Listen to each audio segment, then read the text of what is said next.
Hey everyone, welcome to ZSR. Today we have a very, very exciting match for you. We have the week 1 of the Battle Royale Season 2. This is an Ocarina of Time randomizer race. Here to tell you all about what that means, we have the wonderful Chimpan Reeve. Take it away. Thank you, Baseball. Welcome, everyone. Good evening, morning, afternoon, wherever you may be.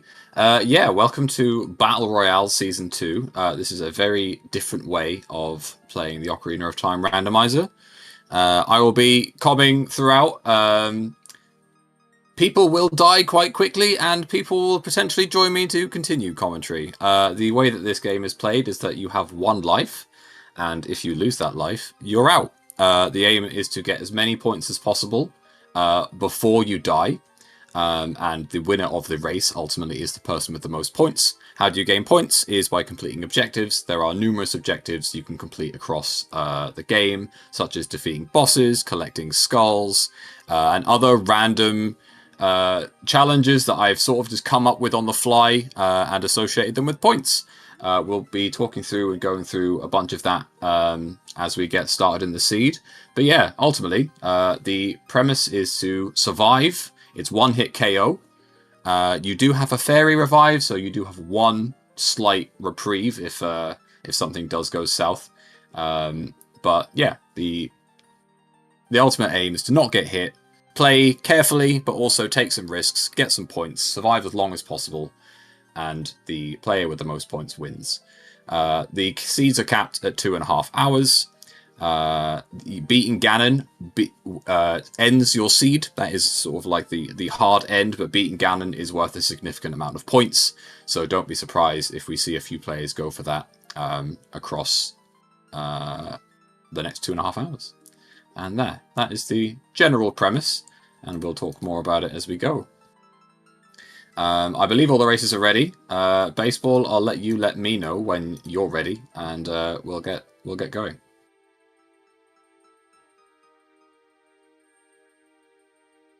Baseball's ready. Races are ready. I'm ready. So,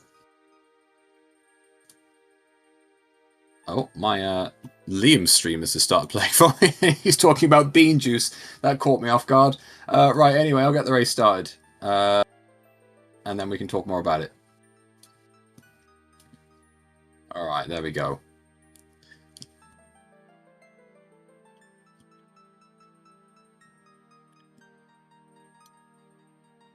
Who let Chimp in here? We have a Trez.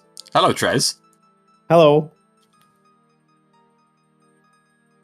So what's going on here, Chimp? Explain it to me like I'm 5.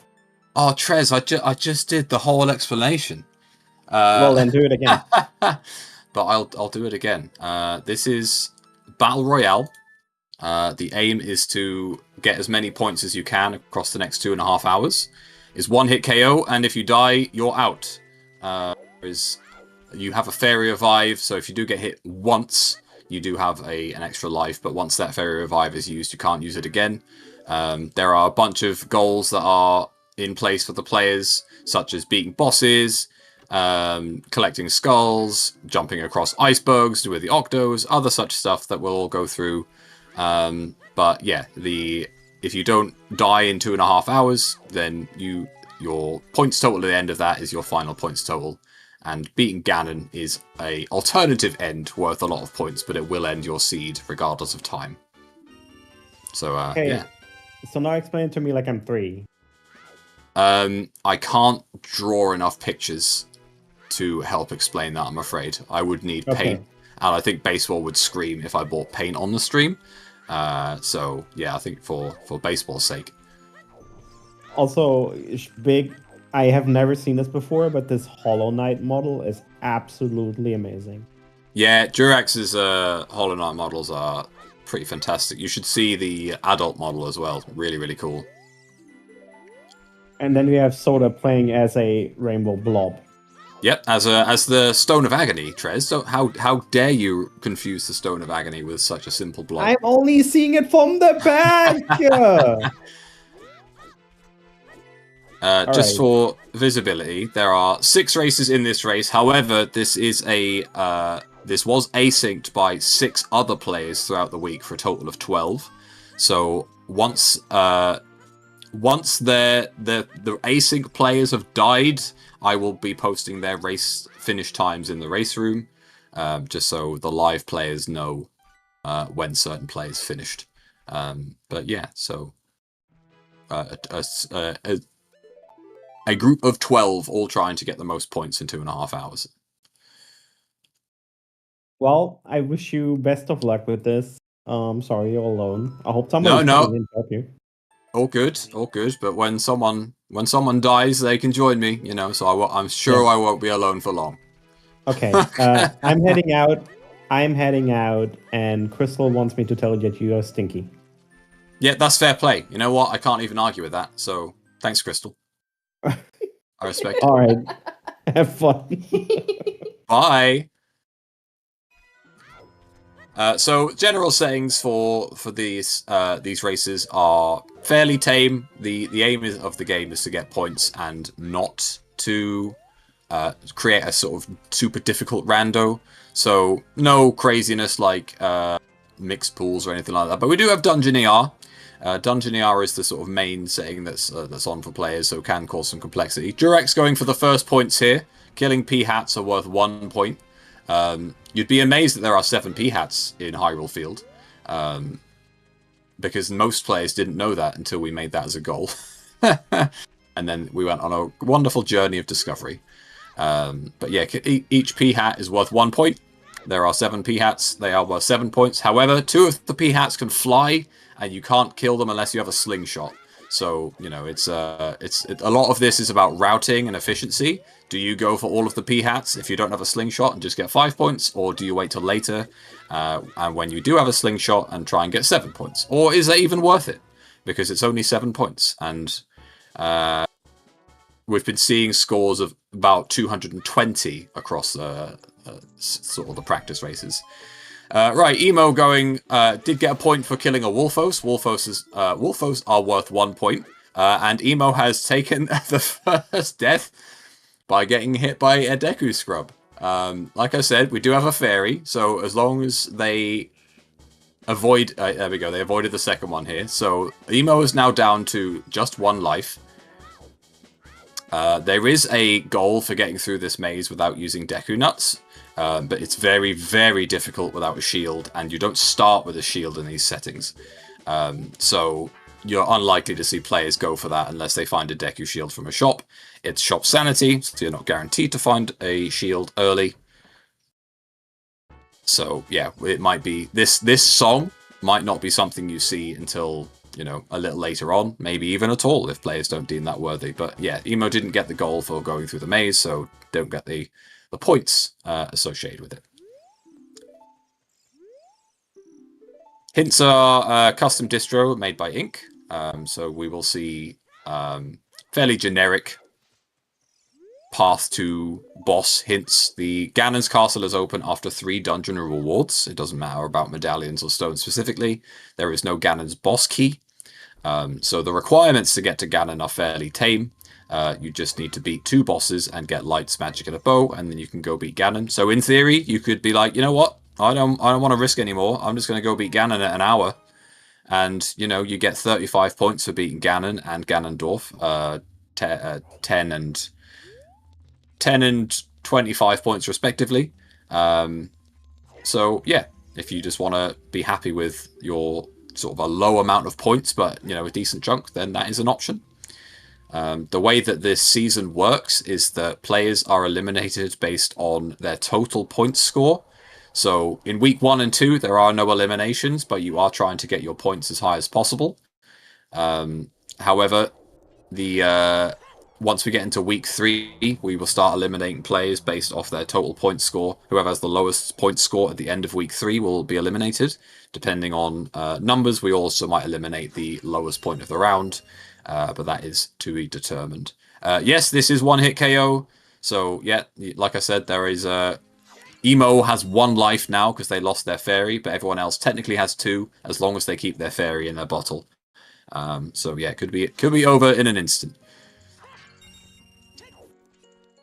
Jurax finding a slingshot, which is really, really useful in these settings to avoid flying enemies and to sort of just get key squays and other such enemies out of your way, because they are very headache-inducing, for sure.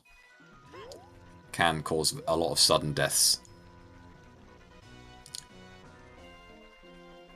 As child, anyway, there are a lot more terrifying encounters as adult. Stalfos is probably the leading cause of death in Hyrule at this stage. And we'll see if anyone gets eliminated to those pesky skeletons across the next 2 and a bit hours.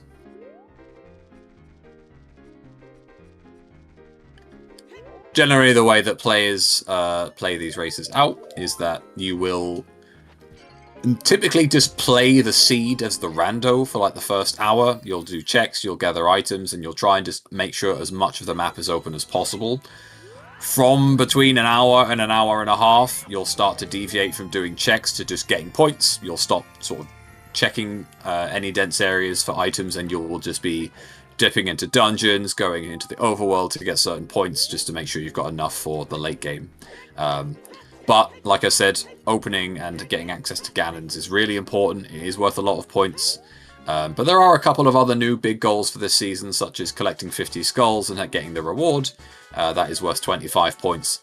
And collecting all songs is also worth 25 points. So a couple of bigger goals that don't necessarily need you need to beat Ganon with.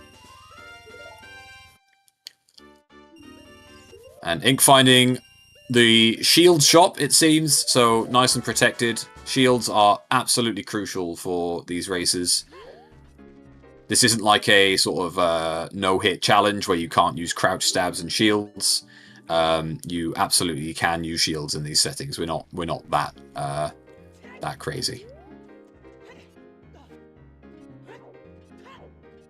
If anyone wants to join Battle Royale, this is week 1 of Season 2. However, there is no cap on entrance. If you want to join week 2, you just jump into the Ocarina of Time randomizer, jump into the Battle Royale section of the randomizer, and just start doing some practice and joining the races when they go live. There's basically no prerequisites to joining these specific races.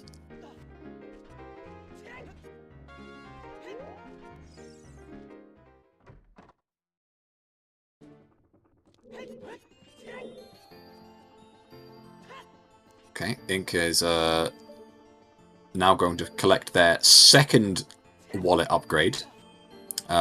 With shop sanity on this season, wallets are pretty crucial. Buying tunics and bomb shoes and other such stuff is really, really important.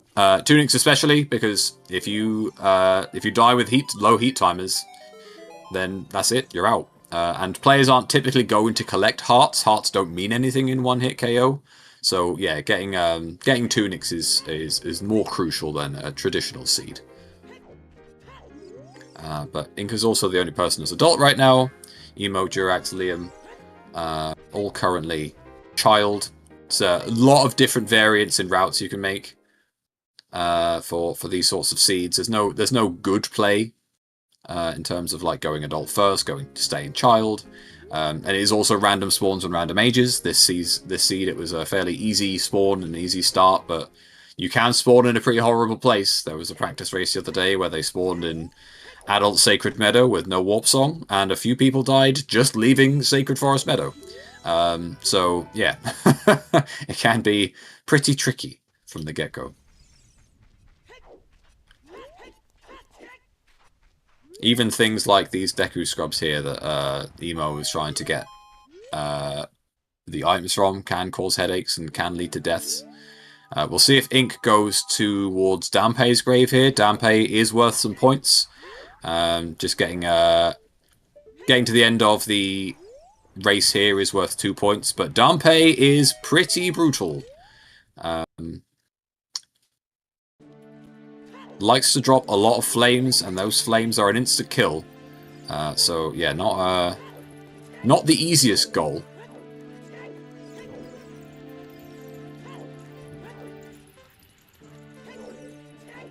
Ooh, Liam might be in trouble here. Nope. Okay, managed to dodge the blades. Has the slingshot. P-hats are fairly trivial if you've got a slingshot.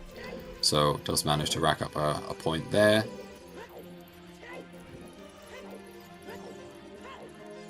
Everyone has at least a couple of points. Ink will have a couple of points at the end of this race, so at least everyone will be off the ground running.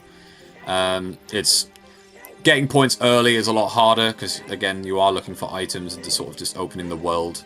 You're looking at like between 30 and 40 points in the first hour as a good score, but it can be lower than that, and that's totally cool. And then sort of points really start to accelerate after that first hour. Thank you for hitting the rules, baseball. Magic there off Dampe, so taking the risk on doing that was a huge success. Magic very, very useful in Battle Royale. The spin slashes off from the Master Sword can really help dodge a lot of awkward fights, especially with Lizalfos, Dynalfos, etc. And the adult spawn here is Gerudo Fortress, so a pretty tricky one. Because you can be expected to go and beat the Gerudo guards. You might not necessarily have the right items to get into the dungeon that is in the GTG entrance. Thankfully, Ink has a shield, so it's less of a problem if they did choose to do it. But they're just going to peek the crate in the valley here with a very unique setup. I've not seen that one before. Unfortunately, nothing on it. Durex needs to be a little careful with this dive. If you hit the edge of this waterfall, you'll take damage, and they did! Oh, no! Oh, dear. I saw that coming from a mile off. It's one of those things that if you don't know it's a thing until it happens, you just don't expect it. And then you'll never do it ever again. Ink might be in some trouble here with these Octos, but is managing to avoid it. Yeah, there's a particular angle where if you just dive off the waterfall as adult and you can just hold forward the whole time, the very edge of the waterfall, you won't sink. You'll just hit the ground and you will just die from fall damage. And unfortunately, that's what happened to Durax there. So, 2 players already lost their fairies. Will need to play a bit more careful as they go in it from now. Yeah, this is what. Yeah, the Hornet model is super cool. Really, really like the models that Durex uses.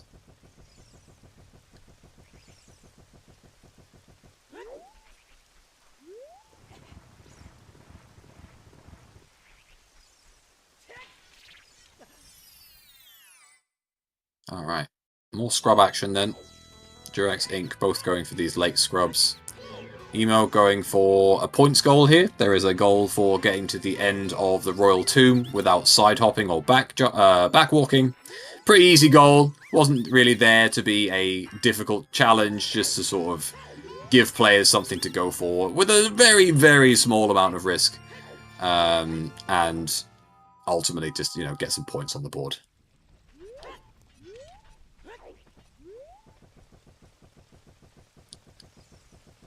Going for the jump slash here on the Redead. There we go. Easy enough. Walk on by. You don't even need to kill that Redead, to be fair. You can just sort of sidle past it. But killing the Redead, extra security, not really difficult to do. And blessed with Epona's song. There are a couple of goals tied to Epona this season. Playing Eponas to all of the cows outside of Lon Lon and Kokiri Forest will get you 5 points. And killing 5 unique big Poes will also grant you, I think it's 3 points.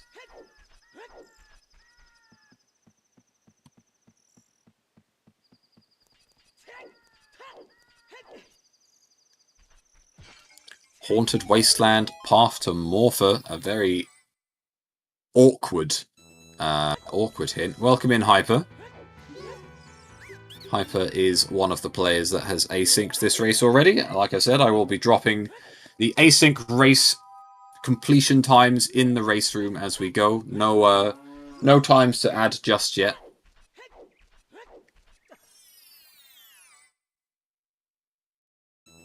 Durax and Emo have both taken a hit, so are down to their final lives, but Ink and Liam steady right now, with still with their fairies in the bottle.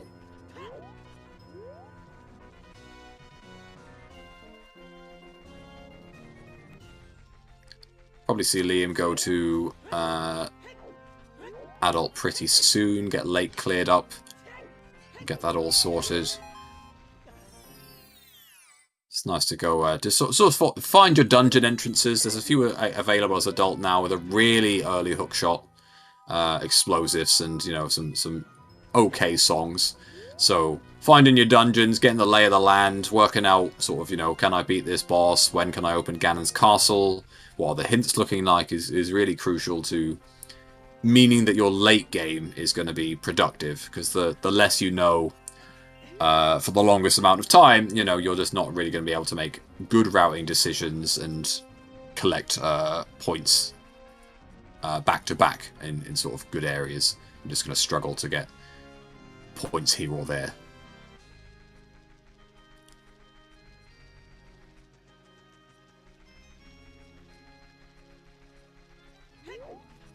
Yes, this is live. All 4 players on the screen right now are running this race live alongside 2 others. And there are 6 people that asynced this race prior to this. So for a grand total of 12. All trying their hardest not to die. Which you'd think in a game that's been out for almost 30 years, people would have nailed not getting hit by now. But it really isn't that easy. It's very, very difficult to avoid damage in a lot of circumstances.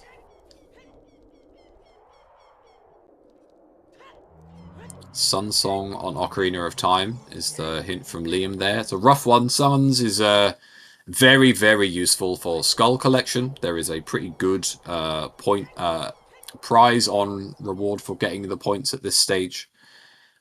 So you kind of want Suns early to try and get 50 skulls as you go, if you've got the items and equipment to get them. So a pretty good aim to have as like a backup if Ganon's doesn't become accessible, if songs aren't really the option that you can choose due to dungeon layouts, etc. Then getting 50 skulls is sort of like your next best option for gaining a good chunk of points. Emo's on Death Mountain Trail here. Can be surprisingly dangerous with these boulders if you don't know where they're coming from. The Tektaiks can also cause some trouble. But once you've done it a few times, it's just about playing with confidence, not taking too much risk. The more cautious you play, the more likely you are to get hit in a strange sense. You do need to sort of play this as you would a normal rando, where you don't normally get hit, in these sorts of places, but if you sort of panic and act all cautious and try and do things you wouldn't normally do, that's often when you get hit the most. Link the Goron, a good example. If you don't get this right and you start sort of worrying about explosives and stuff, then he could fly past you and bump you, and if he bumps you, that's it. Death by Link would be an ironic way to go.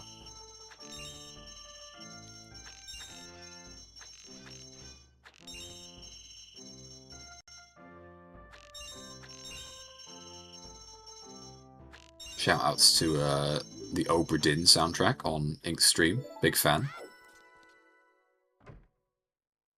Alright, Liam getting another point from this Wolfos. We'll see if they go for the Sacred Forest Meadow goal. I doubt it without a shield. It is exceedingly difficult to do. So they will probably just go through this normally or not go through it at all. Yeah, choosing to not go for it.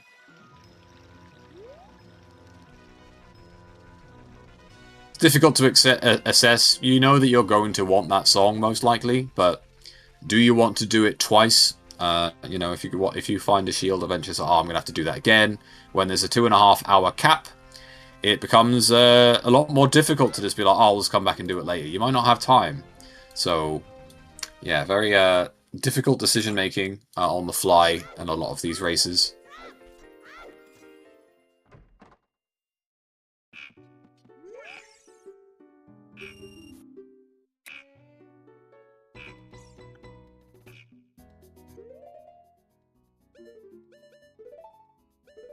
Okay, first dip into Crater again.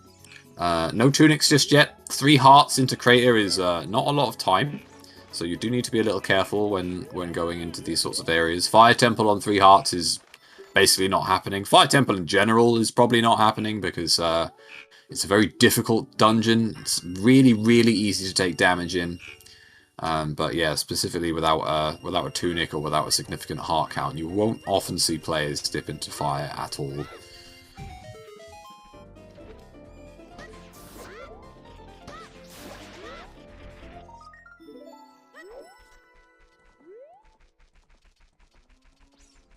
Okay. Just in the race room, I did just add the first finish time from the async sheet. One player finished at 22 minutes on the dot. I won't reveal the points. In these races, the entrants are hidden in race time. It's quite exciting to not really know who has finished at what time.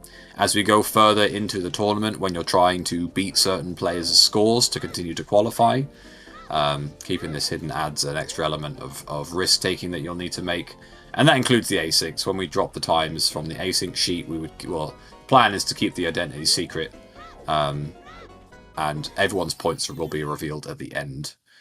Liam having a wonderful little run around in Hyrule Field at the moment, just waiting for Market to reopen. I sense they are going adult now. Emo getting a couple of points on these Wolfos. Wolfos are worth 1 point each, as I mentioned earlier. Other enemies you can kill in these settings, you can kill Iron Knuckles and Stalfos for 3 points each. P-Hats are worth 1 point. Gibdos are worth 2 points. Lizalfos are worth 1 point, and Dynalfos are worth 2 points. So a different variety of enemies that you can kill for decent points. Points are generally scaled on difficulty. For enemies, at least. Bosses are also worth generally 5 points, but Volvagia and Baronade are worth 8 points specifically, because they are easier to take damage on than some of the others.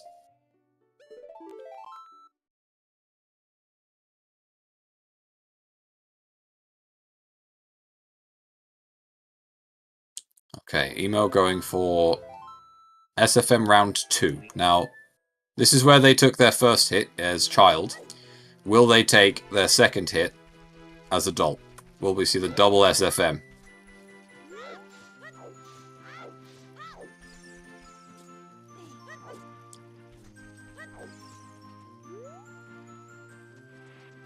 Well, thankfully, there is a lot happening, and not my first rodeo, so, I'll keep everyone up to date as we go. Like I said, people will die during these seeds, and I do expect players to join me as we go, so not something I'm struggling with. I think I've been doing comms for way too long at this stage. I think I started commentating in like 2019, so yeah, don't worry, I'm all good. Just hopefully people are enjoying what they're seeing. I do hope that we can get more of these restreamed as we go throughout the tournament. But ultimately it just depends on players' availability and the volunteer pool, such as the wonderful baseball, and shout-outs to Cubs and Trez, who also helped with setup, etc. So yeah, we will see if we can get more of these shown off as we start to see eliminations come through from players that don't quite get enough points to reach the next round. Emo is taking a little while on these moblins here, but it's tough. Hyper, as Hyper said, you can avoid taking hits. If you hold your shield up, they won't damage you at least, but it's still a bit scary, to sort of getting through here, especially if you've not done a lot of practice. You don't really know the ins and outs of how these moblins work, and if you're going to take damage, if you're going to hit them, whether you've got enough time to move forwards. So yeah, it takes a bit of workshopping to really know how to get through this maze in an efficient way. You can just choose to bypass it, you can ground jump, you can go up with a scarecrow, but if you do that, you don't get the points. So it's only going through sort of the lower maze where you'll get the points. Otherwise it'd be a little too simple. Durax needs to be a little careful here if they choose to use explosives. If you are too close to this boulder, you will take a hit, but shields do block this damage, so yeah. It's about being smart. Ink buying a ton of beans. There is a points goal for planting beans in 5 unique spots. Pretty easy goal to do.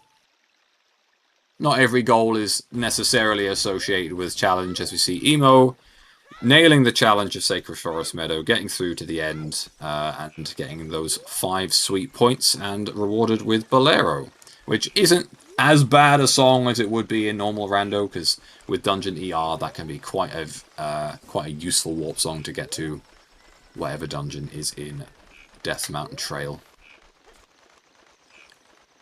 So well done to them. I know Emo's only just really joined Battle Royale as such, so they won't have a ton of practice in. So good to see them getting some points on the board. Good to see, generally, no one on the live stream dying sub 30 minutes. But I may have jinxed that. We'll see what happens in the next 3. Durax is approaching Sacred Forest Meadow. So I hope I don't jinx Durax, who has been putting in a ton of practice alongside Ink and Hyper. And Bread. Breadcoon has joined this race as well, putting a few practice races in. Liam has been putting a few in over the weeks. No, I won't be revealing player IDs from the async channel.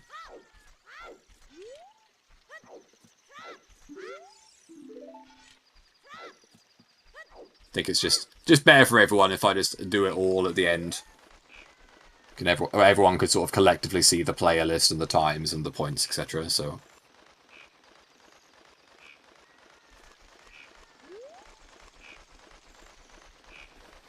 Alright, Durax is in SFM then. We'll see if they manage to navigate it a little quicker than Emo did. Again, lots of practice on Durax's side here, so I do expect them to not take damage. But they are also being a little liberal here with not raising their shield, so, you know, a little bit of risk involved. If you're not far enough away from these side hops, they will kind of hit you through these walls.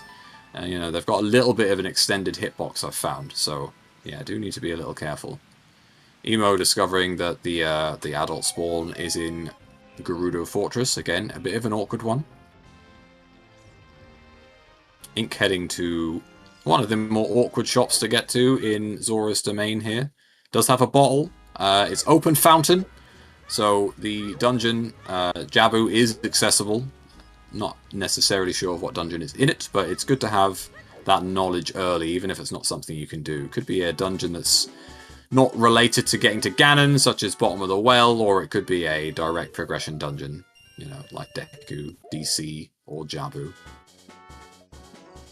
Alright, Emo going for the guards here. Again, quite easy to take damage on the guards if you sort of panic and you treat these differently than you would normally. So, do need to be a little careful. Oh, there it is.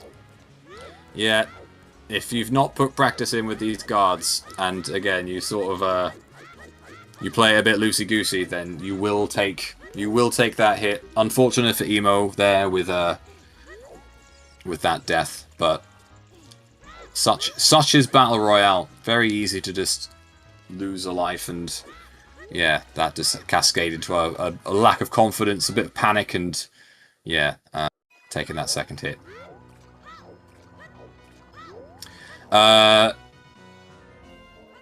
Baseball, if we could potentially swap out Emo for one of the other runners, that would be amazing, and potentially get Emo in for a interview / I guess co-coms if they're available for it.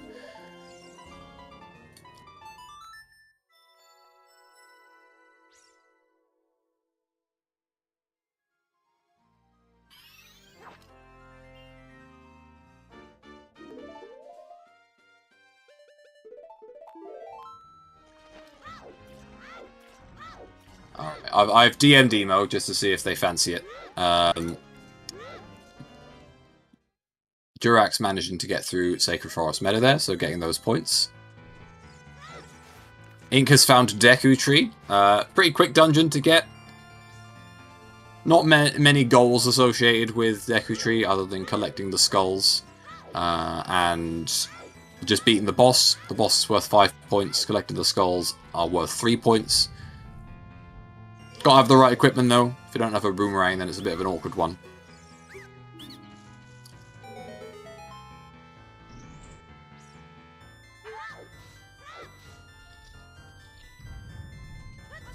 All good, baseball. I appreciate it.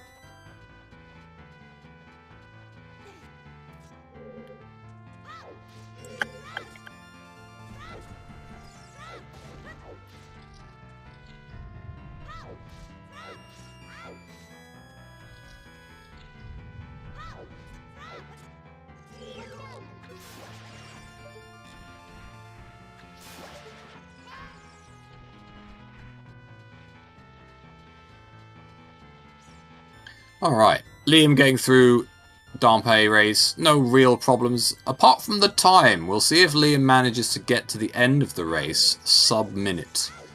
Otherwise they might have to find that they do it again. Doesn't look like they're doing it here. Yeah, didn't manage to get the second reward. Do get the points for beating the race, but they didn't manage to get the sub-1. So we'll see if they choose to do it again. I'd be surprised if they did. It's not really something that's worth doing twice. Does still get the magic. Fortunate for them, the magic was on the chest reward and not the hookshot reward, and that one is dead, so they are okay. If you don't have Stone of Agony, not Stone of Agony, if you don't have Song of Time here, by the way, you do have to save quick, because there's no way of leaving this room without either voiding out and taking damage or playing Song of Time. So thankfully Liam had it. No real issues. Ink getting through Deku Tree without too many issues, as we have a Flea rotated onto the restream. Welcome in, Flea. Flea hasn't started their timer, but we can see their points. They are on 4 points at the moment. That's perfect. Thank you, baseball. This looks great.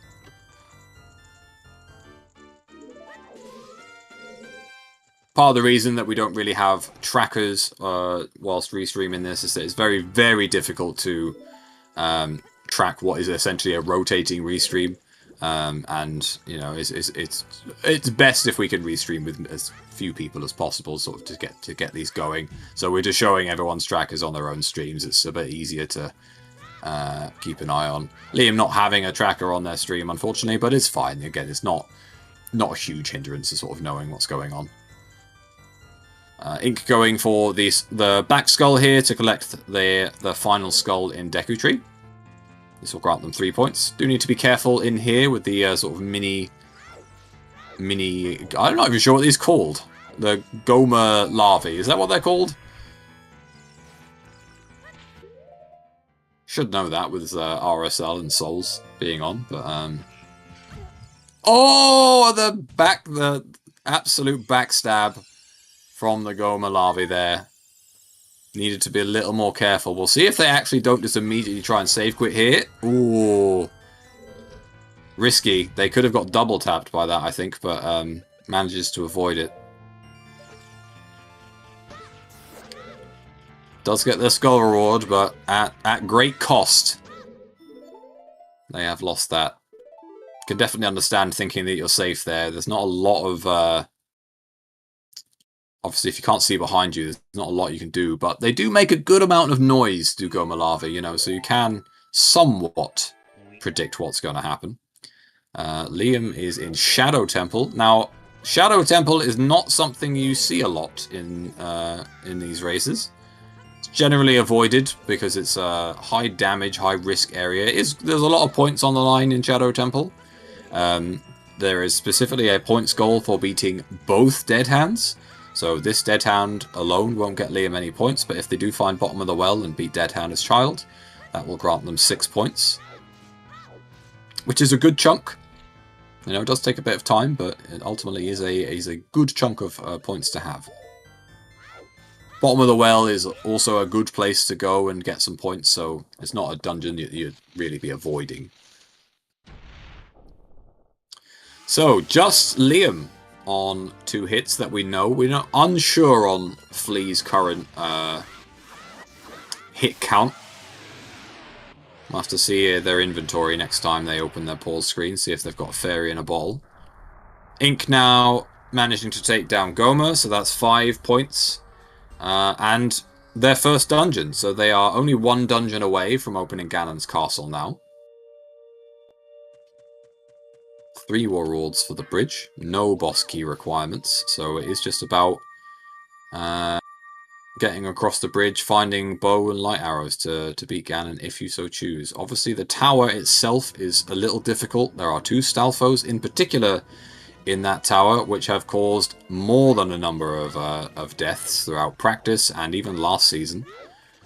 Flea does still have their fairy in a bottle based off their inventory there. Does need to be careful here in Colossus.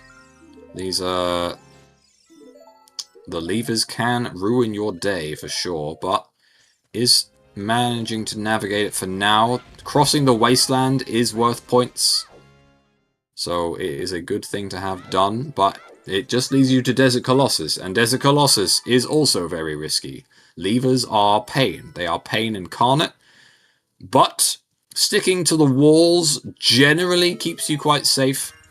They can sometimes get close enough to the wall to cause you a problem, but yeah, as long as you stick to the walls, then you should be okay. Managing to get to the fairy fountain.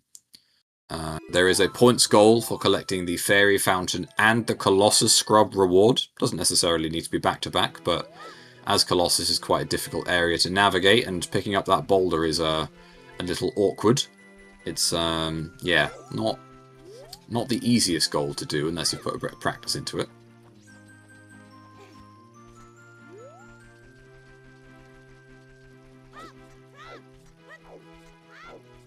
Durax, managing to get through SFM here with shield. Not too hard, again, once you've put the time into sort of working out these scrubs and the ideal patterns to sort of walk, you should be okay. Holding your shield up here generally prevents any damage, so... Yeah, Flea found Emo in the Colossus Fairy. Unfortunately, that one is a bit more alive than Emo, as it now lives in Flea's inventory and not in the grave, so, yeah, the trade-off.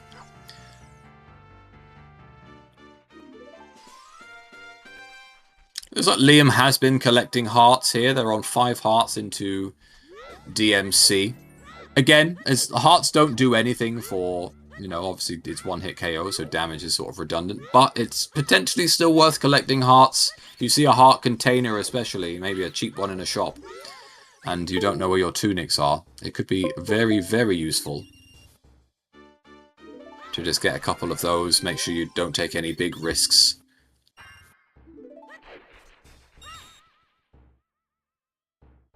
As they work their way through Death Mountain Crater. Welcome in, new IT guy. Thank you for the raid. Welcome to Battle Royale.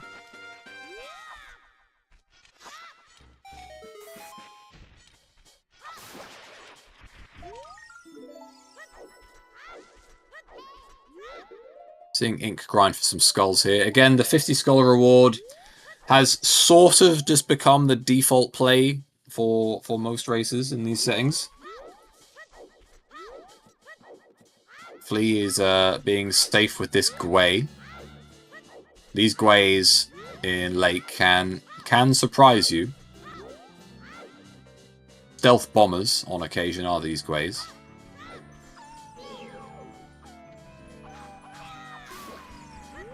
But it is Lake to Phantom Ganon, so can only avoid it so much before you sort of have to deal with these risks and try and find the items you need to get through.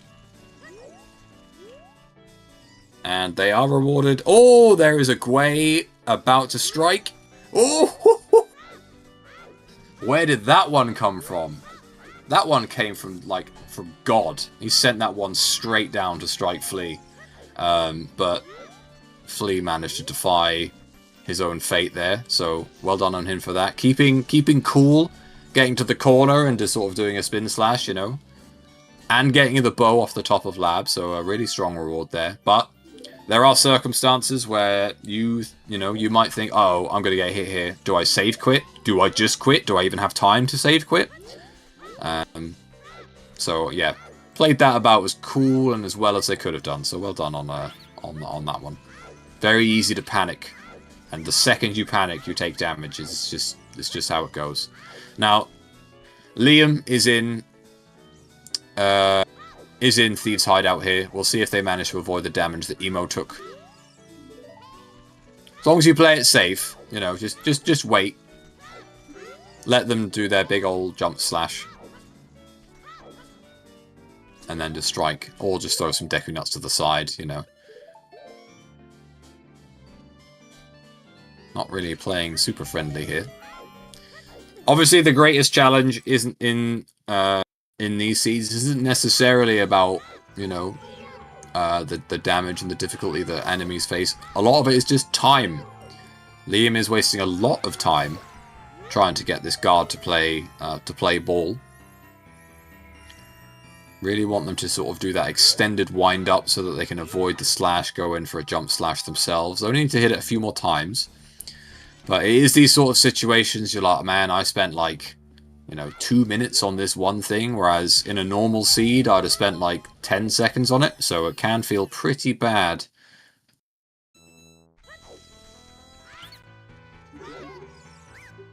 Alright, managing to stall the guard out. Ink finding Greg there.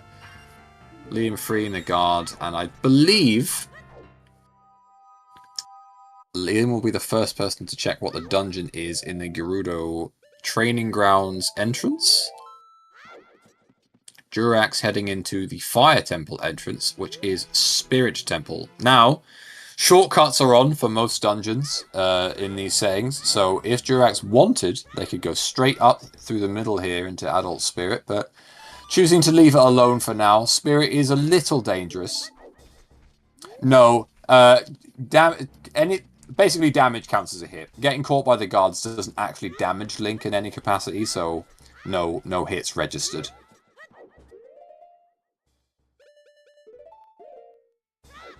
But any other sort of like void out, if you void out and take a heart's worth of damage, or you get grabbed by a floor master and sort of stuff like that, that all does count because it does take health off. Fleet going for a Skull Kid. This Skull Kid is worth 2 points. If you kill both of the other Skull Kids at the same time, you get 5 points. It's a tricky goal if you've not practiced it. I just don't recommend it. Full stop. You will die. But if you have practiced it, it's okay.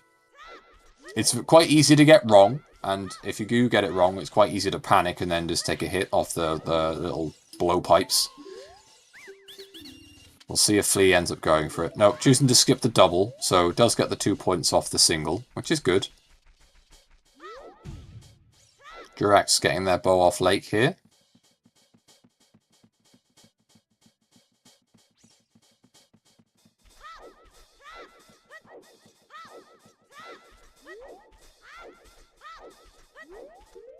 Good selection of items generally so far for our runners. Most of them have found magic. There is a bow that is pretty easily available. It's also free scarecrow, so you don't need to set that scarecrow up to get that bow. We've got explosives, we've got a Kokiri sword, we've got a boomerang. So generally, a pretty decent inventory to start making decisions. And, working out where you're going to get your next points from, working out where your dungeons are, and trying to sort of route the second half of the race. First magic, well, technically first magic was on Dampe race. I believe there's a second magic. Ink needs to be careful here. I believe there's a second magic in Deku Tree.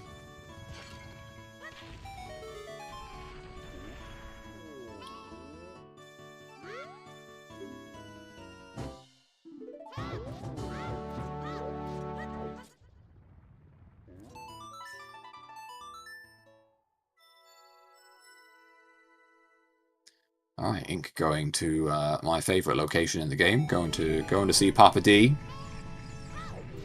No Sarias, so not going to make him super happy, but, at least saying hello. Cheeky little drive-by. Flea getting some nice points off the Wolfos. Durax is in a surprisingly dangerous area here. These Octos and Scrubs can cause you immense pain. This Deku Barber as well is not your friend, so you do need to be really careful navigating around this area. Yeah, getting the kill on the Barber, definitely required, otherwise you're taking too big of a gamble. And there's, 3 more sort of Barbers that are in the way.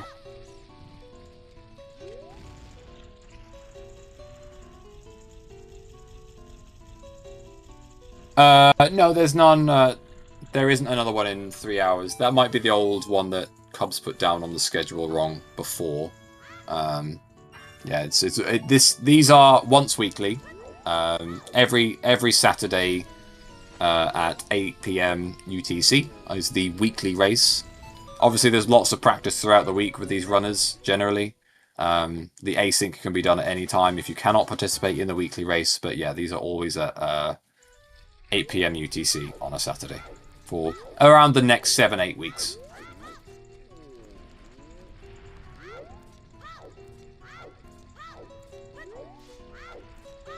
Yeah, Hyper with a very good point. If you've beaten... if you spawn in Deku... if you spawn in Kakiri Forest by beating the dungeon that's in the Deku tree, but you've not beaten Forest, you will spawn in between a Deku Barber and the Skulltula, and it is not exciting. Massive... Oh, Liam taking the Moblin death. Are they going to take the double tap? I think they need to reset. If they don't reset, they're dead. Just reset, Liam. Just reset. Oh, it's the double tap. Unfortunate. Moblins have a particularly nasty habit of double tapping. If you take that first hit, you're pretty much guaranteed on taking the second hit. It's a real rough one. But Liam is done at 47 minutes and 59 seconds. We will see if Liam wants to join.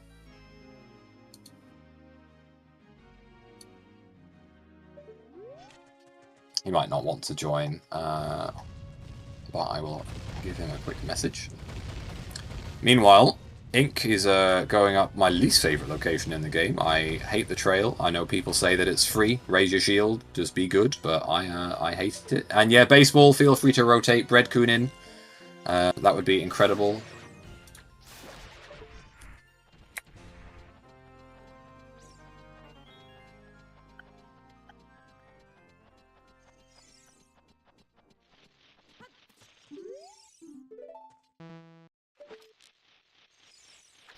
Yeah, these are the last 4 players in the live race. So, any more deaths, and yeah, that's it. But so as it goes, you know, that is Battle Royale. You can never bank on a full roster reaching the end of the dungeons. Sometimes no one reaches the end of a seed and beats Ganon. Flea is in GTG here. These Dynalphos are really tricky customers. You can cheese them a little bit, but they didn't. With Flea taking a hit there on a particularly red Dynalphos, it must be said. I don't think they're going to get double tapped. No, they're okay. So that is the fairy gone for Flea.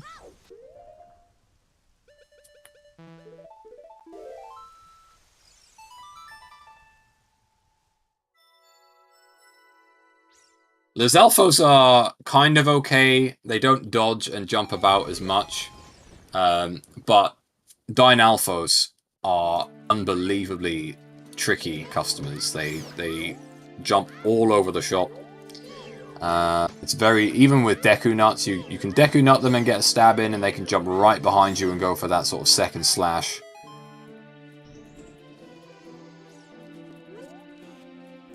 You can sort of cheese them with a bow. You know, if you just shoot arrows at them and stay far back, you're probably okay.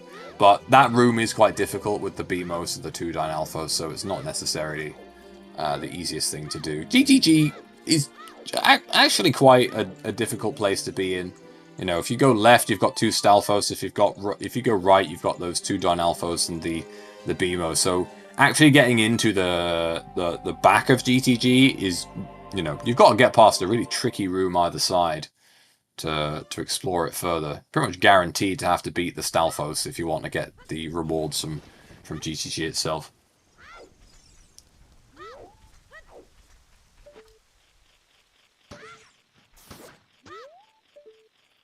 Alright, so, don't know if Breadcoon has taken a hit yet. If they have, then everyone is truly on 1 life. If they are not, then Breadcoon is the only one with 2 hits remaining.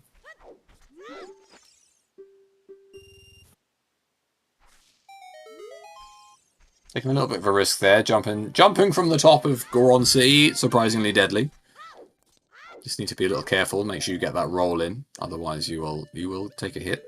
Flea is in, yeah, not the best room. This room sucks. The sand is really problematic when trying to kill these Stalfos. And again, if you panic, you know, you can easily take a hit here.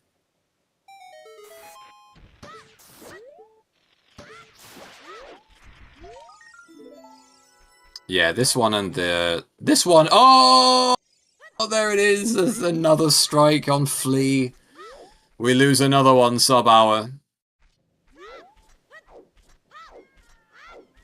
Unfortunate. 2 deaths in GTG, either side of the entrance.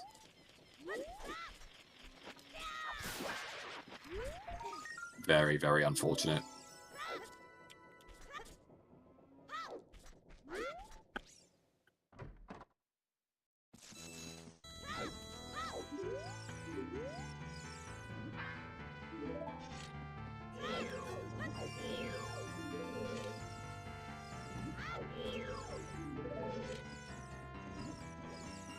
Alright, well, we're down to 3. No more live races other than these 3, so the last bastions of a full restream rely on Breadcoon, Durax, and Ink. Must be said that Durax, Ink, alongside Hyper, have been putting the most practice in, so if I was to put my bets on someone to last the whole way through, it would be both of these 2 players.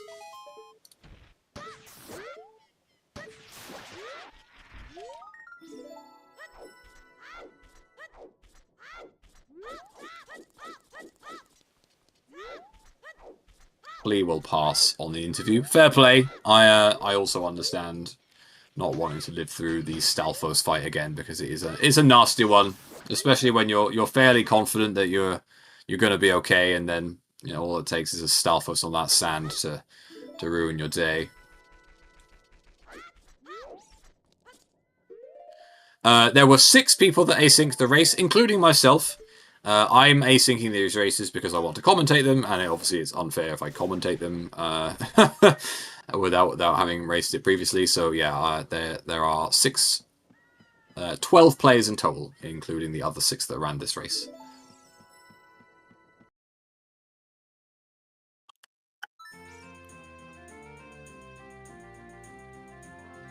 Alright, we are approaching the first hour. We have lost half of our entrants.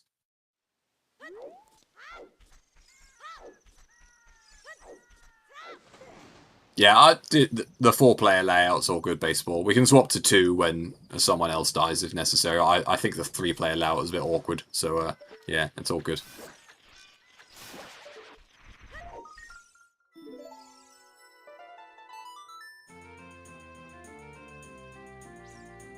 And a welcome in to Zelda Speedruns 2.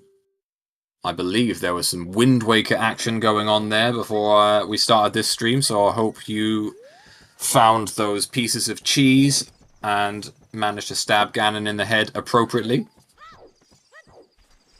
Welcome to Ocarina of Time Randomizer Battle Royale. This is a somewhat new format where players need to get points by achieving certain goals throughout the game, but it's one-hit KO, and if you take a hit, that's it. You die, and you can't get any more points. So, yeah, it's all about taking risks and gambles whilst also trying your best not to die.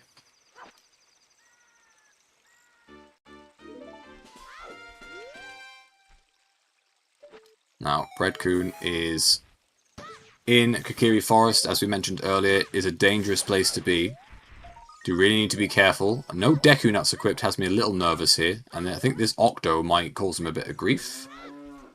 Nope, it's okay. Durax going for some of the deeper goals in Forest Temple. Now, like I said, shortcuts are on, so no need to go anywhere further past. Oh my god, Breadcoon is so lucky that they did not get back shot there.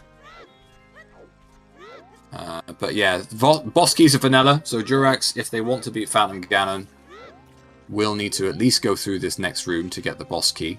But we'll see if they go any further. Defeating all of the the coloured pose throughout the temple is worth points, alongside collecting all of the skulls, similar to every other dungeon.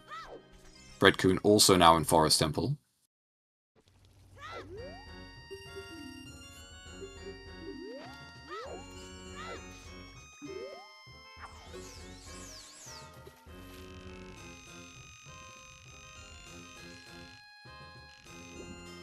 does seem to be going for the Poe reward here, is Durax. Now, this next room is terrifying. There are 3 Stalfos in the bow room.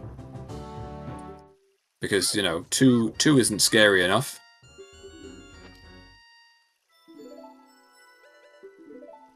The Poes in Forest Temple are worth 5 points. If you specifically lighting all the torches, so essentially just killing all 3 big Poes. But rewarded there with the Megaton Hammer is Durax, so a great find. Hammer's a really good item to have. Oh! Hit immediately from that first Stalfos as we lose another player sub-hour. Unfortunate.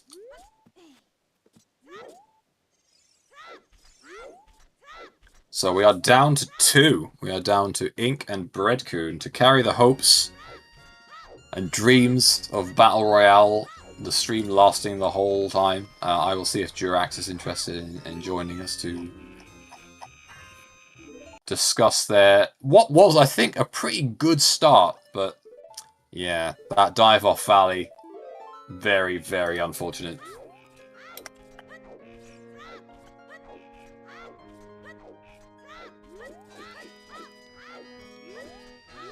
Again, it's one of those things, if you don't know about it, then, you know, as soon as you realise that's a thing, you're like, oh no, okay, well, I'll never do that again. And I'm sure they won't, but, you know, just something you have to live and die by with some of these things. Durax will join for interview at least, so that's great. We'll see if they can get, yeah, they're in the waiting room now, Baseball, if we can get them in when you're ready.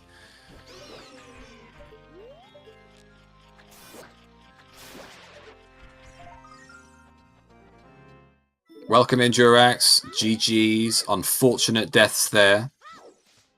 Yeah, thank you. The first one was just like, I didn't have knowledge. Yeah, that waterfall one was rough. I was saying just on the restream, as you took that dive, I was like, oh, I hope Durax knows about the sort of edge of the waterfall here. And it's one of those things, once you know about it, you'll never do it again. But until you know about it, yeah. It's a nasty one. Unfortunately, I haven't gotten it in my practice seeds, which is like, why? Yeah, unfortunate. And then choosing to go a bit further into forest, were you just sort of going for the big Poe goal? Yeah, exactly. Yeah, that's fair. There's, I think it was once you're already there to get that hammer, because you sort of know that forest is path to evolve. It's definitely tempting to sort of get the 9 points from the Stalfos and then get the other 2 Poes. So more than understandable. Just unfortunate. Stalfos take another one. They add another strike on the tally, as they traditionally do throughout Battle Royale. Unfortunately, yeah. Also, though I had a lot of keys early on in Forest, I was like, yeah, there's gotta be one late, hopefully. Unless there's one on PG. Yeah, I don't. From memory, I don't believe there is a key on Phantom Ganon. So yeah, I think there was one a little later it would have on. worked out. Yeah, but it's been a cruel one. We've lost 4 of the 6 races in all within the first hour. Happy 1 hour, everyone. But yeah, we're just down to 2 on the live race. On the async side, we've only lost 1 of 6. So you know, there are technically 5 races still going that aren't sort of live at the moment. So 7 to go. Obviously, we're not going to keep the restream going if the live races both die, but yeah. What was your final points goal?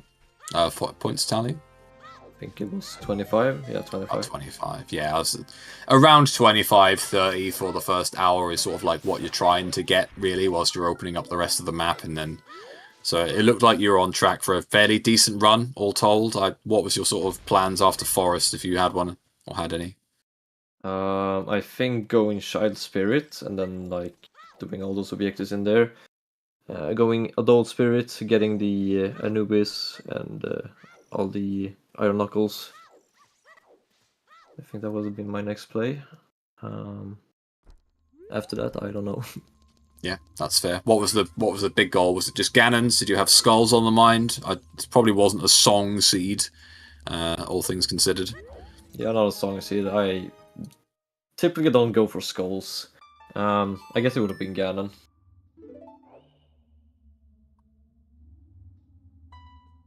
Yeah, Ganon is the obvious choice as sort of like just a start, but yeah, everything else is very much seed dependent, inventory dependent. But yeah, just unfortunate. Yeah, I think like I said, I think you're off to a good start. But yeah, again, all it takes is just a rogue Stalfos to come out of nowhere, and at least you know for next time for the for that valley dive, not a very friendly adult spawn. So I can definitely understand sort of taking a rogue hit there. Those Gways as well on Lake is a pretty risky start to your adult cycle. They come out of nowhere. And that early death made me play so much more careful. I wanted to do Dampy Race, but it was like, no, it's not worth it. It's not worth the 2 points to risk it when I only have 1 life. Yeah, unfortunately, Dampé this seed did have magic, so it was a pretty good early thing to do. There was a second magic available without that one in Deku Tree. But yeah, that magic off Dampé is quite nice if you do choose to take that gamble early. But like you say, if you lose that fairy, you're like, oh, do I really want to have my run end on Dampé of all things? You know, if he does just throw that fire in an awkward place, so definitely understand.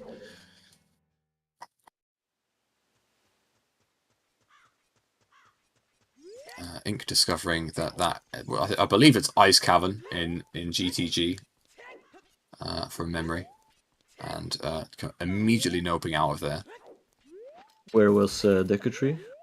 Deku Tree's in Jabu. I believe only Ink has found that so far. We didn't start off with Breadcoon on stream, so we weren't sure of like what he's done in the first 30 minutes or so. But I don't believe he has done the Deku Tree. Okay. But getting the boss key for Forest, we'll see if they choose to continue. Again, the Forest Evolve hint is very tempting to sort of like, oh, do I just, do I try and find what is probably the hammer? You found 2 early wallets, so it's almost certainly not the tunic. So it's definitely an appealing choice to stay in here and try and fish that hammer out. But it could just be on Phantom Ganon for all Breadcoon knows, so... GG Liam, unfortunate couple of deaths there. The Moblin double tap strikes again. Yeah, those are rough. Yeah, very, very unfortunate. Oh, speaking of rough, Breadcoon taking a barber hit, but does have their fairy, so as long as they don't get awkwardly double killed here, they'll be okay. Nope. Alright, they're okay, survive, but they are now both down to their final hits. No fairies on either side. Liam, you are more than welcome to join us on the commentary booth if you are so inclined. As we watch out the rest of this seed. See if Ink chooses to go into Forest soon. I don't believe they've been in there so far. Has anyone checked Forest entrance? What it is? I think Forest entrance, I believe, is... I don't know. I think we have seen someone check it. I can't remember what it was. It's either Shadow or Fire. I can't quite remember. No problem, Liam. No I think it has to be Fire. I think I found Shadow, if I'm not mistaken. Maybe I didn't. Maybe it was one of my practice seeds earlier. No, I think you killed the dead. You killed Dead Hand in Shadow, didn't you? No. No, did you not? Oh, that might have been Flea. Someone killed Dead Hand earlier. Oh, okay. But yeah, we did see a couple of people go through SFM, and I'm fairly sure we saw what was in there. Be amazed if a few people went with that early hook shot and was like, nah, I'll leave that alone. So there's only a few dungeons that we've not really seen so far. Don't think we found Dodongo's Cavern on stream. Don't think we found Water Temple. No sign of iron boots, so we can't check the water temple entrance as it stands. Breadcoon going for Phantom Ganon here. Now, I hate Phantom Ganon because even playing casually, I often get hit by these little light balls, so not one I'm fond of. But if you know the sort of the cheese strats for Phantom Ganon, you can get through them relatively easily. Breadcoon didn't go for that strat, but does get the kill. So that is 5 points onto Breadcoon's tracker there for beating Phantom Ganon. And another dungeon down. I don't believe that they've done 3 dungeons at this stage, so still need 1 more on their side and 1 more on Ink's side to open up Ganon's castle.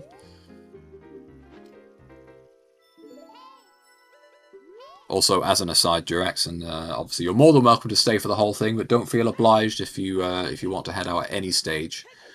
Just so you know, like I said. Right, so Breadcoon heading back into the Deku Tree entrance here. Can't quite remember what this one was. Ink needs to be a little careful here with these Gways. There it is, one coming behind him. Yep, just nice and casually, get the shield out, wait for it to strike, but it did not end. That Gway did not really play ball, but is okay now. Okay, brilliant. Breadcoon is going back to Forest now, again, trying to fish out that Forest Evolve item. We'll see if they also choose to go to the other pose, trying to get that goal. It's just the Stalfos. The Poe goal itself is pretty easy, but getting through those 3 Stalfos is a daunting task.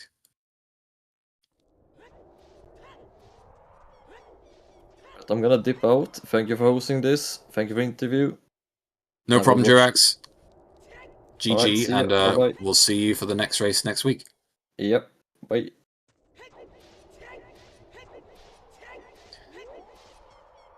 Alright, looks like Ink is focusing on skulls for the time being. Ink is a known skull enjoyer in these segs. Has traditionally even dumped their fairy out early doors to get bugs, just to really propel them up.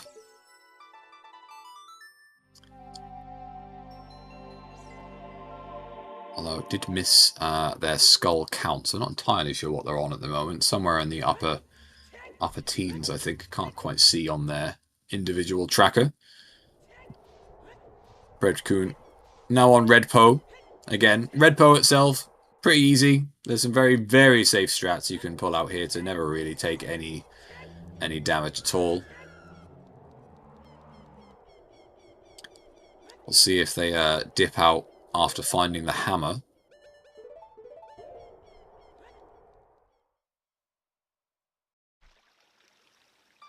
Approach. Yeah, if you drop the fairy, you can collect another one later. It's just specifically if you use the fairy, you cannot get another one. Because if you start with a bottle, the logic might mean that you have to use the bottle to do things, and obviously it would just sort of mess with stuff. So, yeah, we just made sure that players could get one later if necessary. Now, Stalfos time for Breadcoon. Here we go. Moment of truth. Didn't get the early Deku Nut in, so is playing with fire immediately here. You kind of want to just run into this room, throw a Deku Nut after a couple of steps to get the early stun on. Is playing this a bit fast and loose. Not. Oh dear, oh dear, oh dear. Breadcoon is down. The exact same Stalfos as Durax. I think the only death in this race, which was identical between players. Very unfortunate on Breadcoon's side. And we are down to 1. Ink is our only hope of getting to the end of this race as we approach the halfway point. I will message Breadcoon to see if they want to join.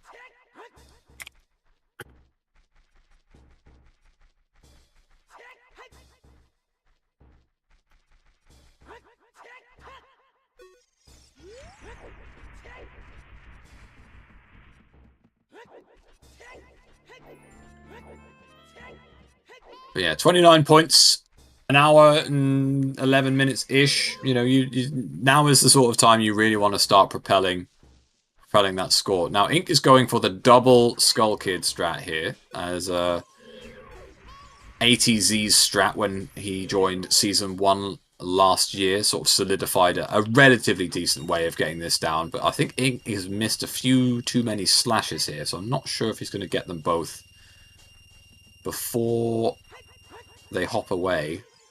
Oh! Ink taking a kill off the Skull Kid. Wow. And just like that, the live race is over. My goodness. I did not expect all 6 runners to not last half of the race. Very unfortunate. I will give Ink a quick message to see if they want to join.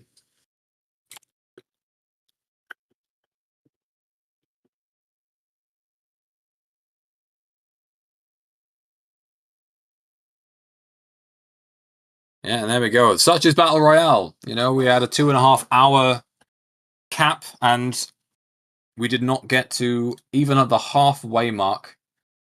Very unfortunate. Some rough deaths there. Those Skull Kids, if you haven't got that nailed, you just die. Like, they are so hard to get right. And, you know, I think if the strat ultimately is if you think you've made a mistake, don't even risk it. Throw a Deku Nut, get them to despawn, and just leave.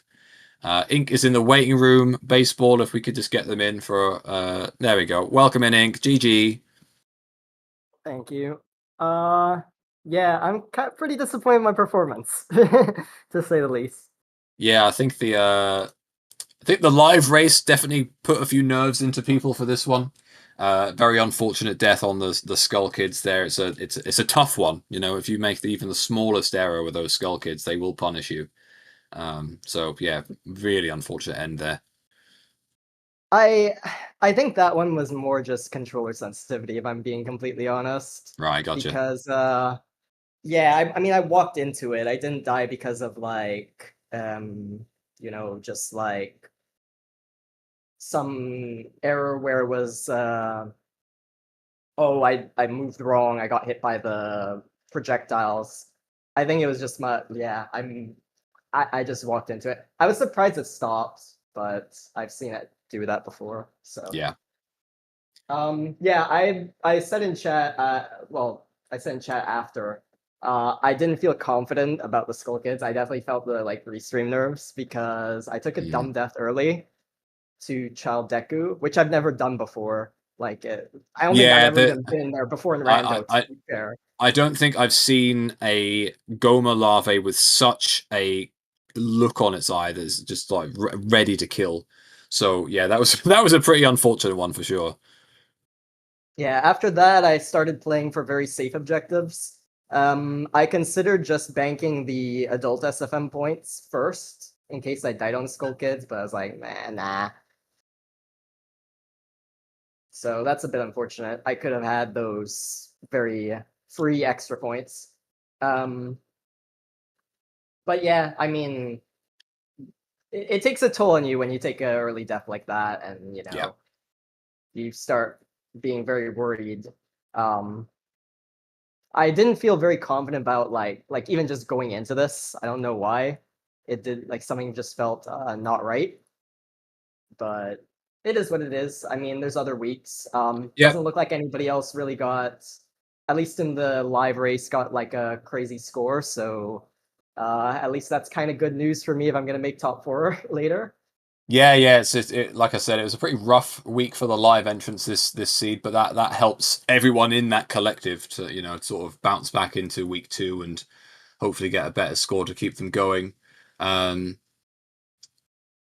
yeah, it was definitely favored the async runners for this week specifically. It's likely not going to be the case every week, but I guess now that everyone's finished, we can sort of do a bit of a tot up of the leaderboard and who finished with what points and go from there. So I'll could just you bring in Bread, by the way? He's in the waiting room. Yeah, absolutely. Yeah. Welcome in, Bread. GG's. Yeah, GG's. Yeah, unfortunate Stalfos hit there. Yeah, it's honestly, it's always the first one. I don't know why when it's the double fight, when the middle floor is lowered, I'm like, okay, no, it's fine. It's just the first one. I think it's just the camera on the walls and stuff. It's like any miss that messes up with the camera is instantly, oh god, let me just try to reposition real quick. Yeah, I think as soon as I saw you go in, and it's one of those things where like as soon as you start playing a bit fast and loose with that Stalfos, you're like, oh, the sort of risk level just shoots through the roof because then they just start doing things you're not prepared for. And Durax also died to that same Stalfos. So it was a very, very common death for this race in particular. Yeah. I think a Stalfos and GTG killed Flea. So yeah, they've definitely got one up on Battle Royale for this first week, that's for sure. And then obviously your first death was on the Deku Barber as well, which is very unfortunate. Okay. It has honestly been a hot minute since I raced OoT. So I don't know. My brain thought the door was there. I'm like, wait, no, door is not here. Sun is over. Get hit. Yeah, just that magical Deku Barber going straight directly through the wall. And yeah, not ideal. But hey, you won the live race. In terms of points, you got 32 points. And, considering that you started practicing a lot later than players that have been doing it this season and even last season, I think that's a pretty decent start to your season 2 lifespan. So yeah, GG's. Yeah. GG's. Do we know the results for the async yet? Yes, I was then about to go through them, and then I was alerted of your presence in the waiting room, so we got you in. So yeah, I'll go through them. We'll go from sort of lowest points to highest points across both the live race and the async. So the lowest points for this race was actually an async time. It was Okishi had 3 points. Died in 22 minutes. They actually only submitted 2 points, but when I watched their VODs, they didn't mark down a Wolfos kill. So I managed to double their score, or add 50% to their score total. So Oak comes in at 12th place on 3, and then it is joint 10th place with Emo and Liam on 8. And then it just goes to all of the live race scores at this point. So 9th place is Flea on 21. 8th place is Durax on 25. 7th place is Ink on 29. 6th place is Bread on 32. And then it all goes to the asyncs, where Timmy was in 5th place with 83 points. And then it's me with 4th place on 110 points.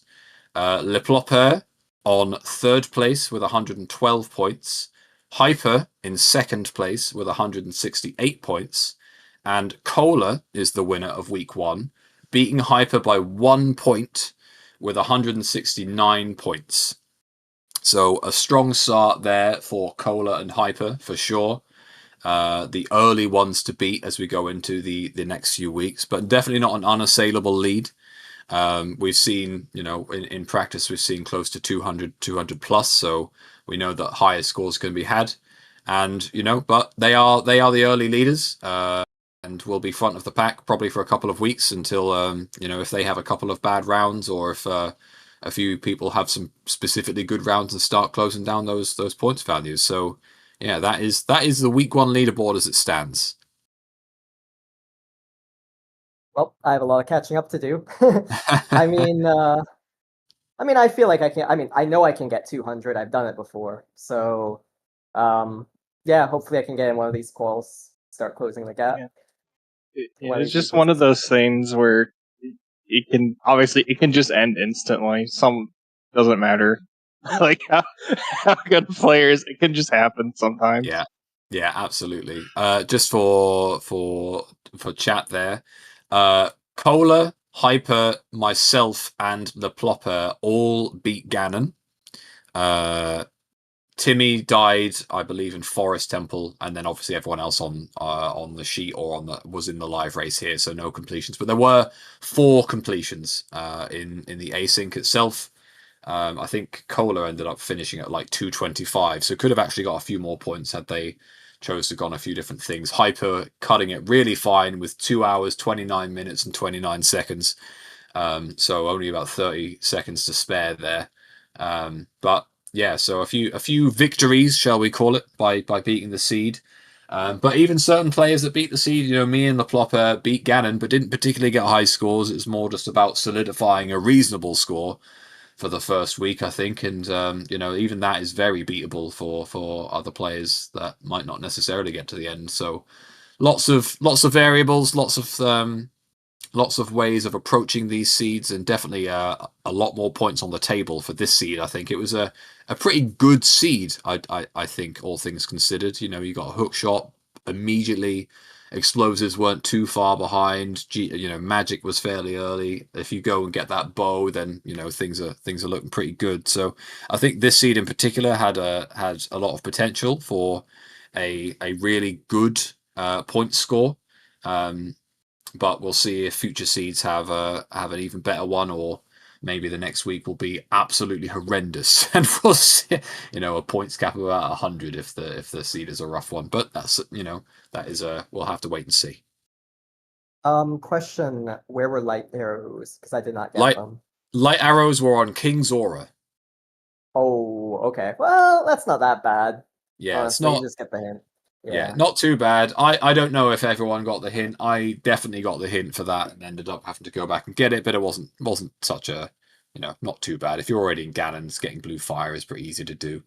I've seen people die getting that blue fire though. Oh because, that room isn't fall down there. Yeah, that room isn't free. But as long as you play a little cautious, you're normally okay.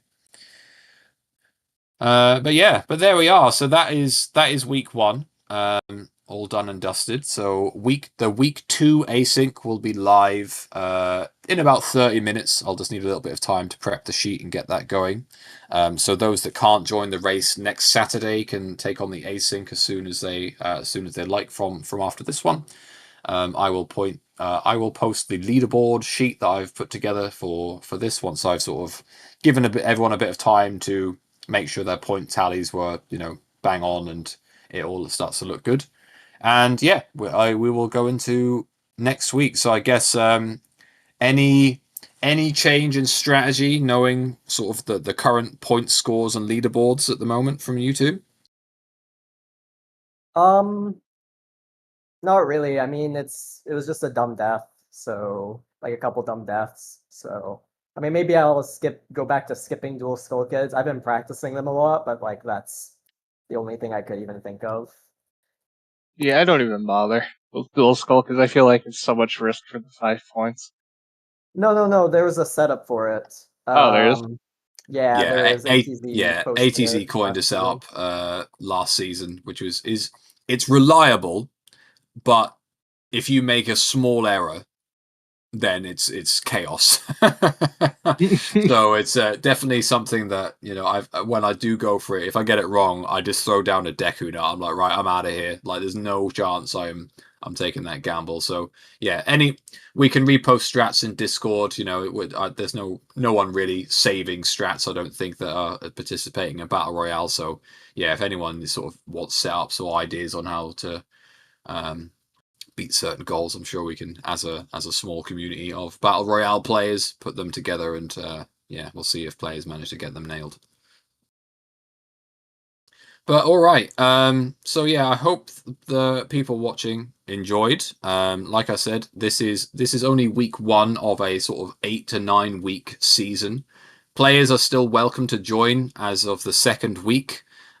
Week 3 will probably lock players off. We wouldn't really want new players joining only to get eliminated because they've not really had the time to participate. But there is still an opening if players want to join for next week. So get yourself in the Discord. If you want the role, just let me know. We can roll you up.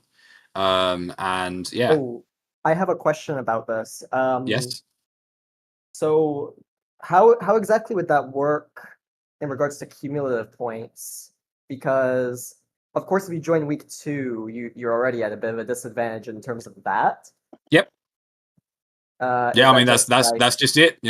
Ultimately, players were supposed to start this week. However, let's face it, a few players didn't have the best point scores this week, so you could argue there's no real disadvantage at this stage with only needing a point score of 3 to beat.